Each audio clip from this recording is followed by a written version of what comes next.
નમસ્કાર મિત્રો, સ્વાગત છે તમારું મોરબી અપડેટમાં. હું છું વિપુલ પ્રજાપતિ.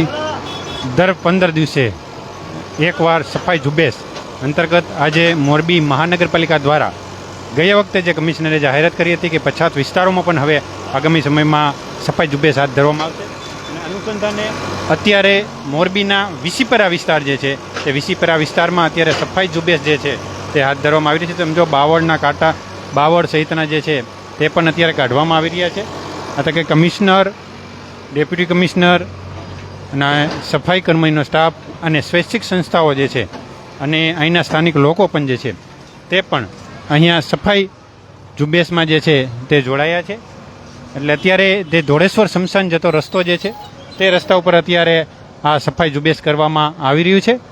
અને અત્યારે આના પહેલાં જે છે તે થોડા સમય પહેલાં જ, એટલે કે થોડા અડધી કલાક પહેલાં જ જે વિસીપરા ફાટક ઉતરીને ત્યાં અત્યારે સફાઈ ઝુંબેશ હાથ ધરવામાં આવ્યું હતું. ત્યારે અત્યારે અહીં જે ધોળેશ્વર સ્મશાન જતો રસ્તો છે ત્યાં અત્યારે સફાઈ ઝુંબેશ જે છે તે હાથ ધરવામાં આવી રહ્યું છે.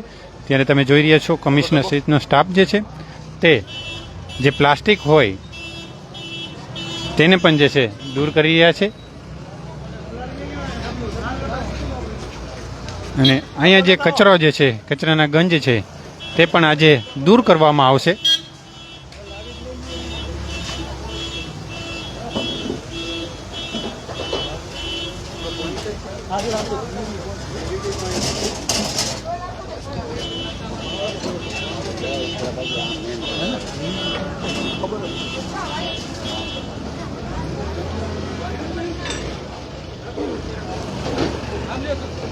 15 દિવસ પહેલાં મોરબીના નહેરુ ગેટ ચોકમાં સફાઈ કર્યા બાદ આજે 15 દિવસ બાદ મોરબીના વિસીપરા વિસ્તાર જે છે તે વિસીપરા વિસ્તારમાં અત્યારે સફાઈ ઝુંબેશ જે છે તે હાથ ધરવામાં આવી રહી છે.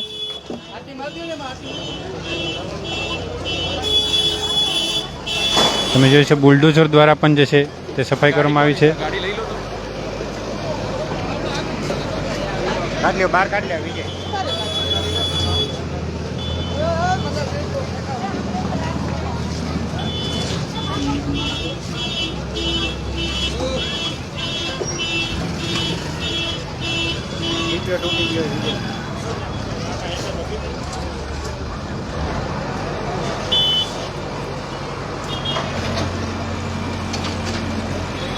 સૌથી પહેલાં મચ્છુ નદીની સફાઈ કરવામાં આવી હતી. ત્યારે સ્વૈચ્છિક સંસ્થાઓ તો વધુ જોડાઈ હતી, પરંતુ ધીમે ધીમે જે છે તે સ્વૈચ્છિક સંસ્થાઓ પણ જે છે તે ઘટી ગઈ છે.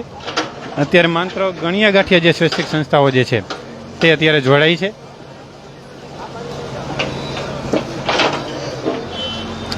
ત્યારે આપણી સાથે કમિશનર સાહેબ છે.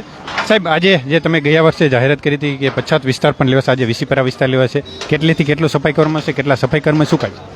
છેલ્લા લગભગ એક મહિનાથી શ્રમદાન ફોર મોરબી કાર્યક્રમ મોરબી કોર્પોરેશન દ્વારા કરવામાં આવી રહ્યું છે. એમાં અલગ અલગ વિસ્તારમાં લોકોના શ્રમદાન અને સહકાર તેમજ જે કોર્પોરેશનની ટીમ છે એના દ્વારા સાફ સફાઈ કરવામાં આવે છે. તો આના પહેલાં જે શરૂઆત કરી હતી એ મચ્છુ નદી રિવર ક્લિનિંગ ઉપર ફોકસ કર્યું હતું. ત્યારબાદ જે હેરિટેજ સાઇટ છે એટલે નગર દરવાજા ત્યાં સફાઈ કરવામાં આવી હતી. અને આજે સ્લમ વિસ્તાર એટલે કે વિસીપરામાં અમે કરીએ છીએ.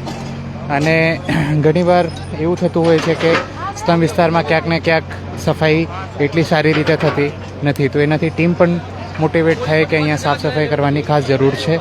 એ આશયથી આજે અમે આ કાર્યક્રમ કરીએ છીએ. લોકોનો સહકાર બહુ ઓછો મળી રહ્યો છે, સ્વૈચ્છિક સંસ્થાઓ પણ હવે ઘટી ગઈ છે, એ બાબતે શું કહેશો? આમાં જે કાર્યક્રમ છે એમાં જે પણ મોરબીના નાગરિકો છે તમામને વિનંતી છે કે લોકો અમારી સાથે જોડાય. આમ તો આ કાર્યક્રમ મોરબી કોર્પોરેશનની સ્ટ્રેન્થ આટલી છે કે અમે અમારી રીતે પણ કરી શકીએ છીએ, પરંતુ જો નાગરિકોનું સહકાર મળે તો જે કચરાની અમે ક્વોન્ટમ કલેક્ટ કરીએ છીએ, જે કચરો ઉપાડીએ છીએ એના કરતાં વધુ કચરો અમે ઉપાડી શકશું.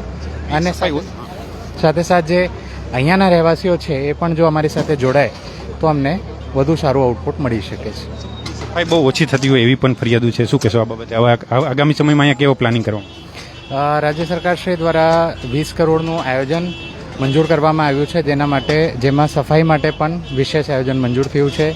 આના ટેન્ડર્સ તૈયાર કરવાની પ્રક્રિયા અત્યારે ચાલી રહી છે. લગભગ 15 માર્ચના આજુબાજુ આ તમામ ટેન્ડર ઓનલાઈન થઈ જશે અને જે સફાઈ કર્મીઓની સંખ્યા છે એમાં પણ આપણને વધારો જોવા મળશે. જે આ બાજુ સફાઈ કર્મીઓ જે છે તેની સંખ્યા પણ વધારવામાં આવશે. બજેટ પણ જે છે તે આપણને રાજ્ય સરકાર દ્વારા ફાળવવામાં આવ્યું છે તેવું કમિશનર દ્વારા કહેવામાં આવ્યું છે. ત્યારે તમે જોઈ રહ્યા છો કે અત્યારે વિસીપરા વિસ્તારમાં જે છે તે સફાઈ ઝુંબેશ જે છે તે અત્યારે હાથ ધરવામાં આવી છે.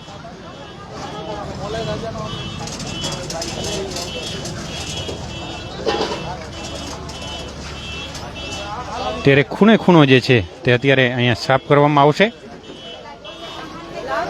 પ્રતિક રૂપે 1 કલાકના શ્રમદાનને અનુસંધાને કમિશનર, ડેપ્યુટી કમિશનર સહિતના જે છે કરશે અને ત્યાર પછી જે સફાઈ કર્મીઓ જે છે તે સફાઈ કર્મીઓ પણ અહીંયા સફાઈ ઝુંબેશ જે છે તે હાથ ધરશે.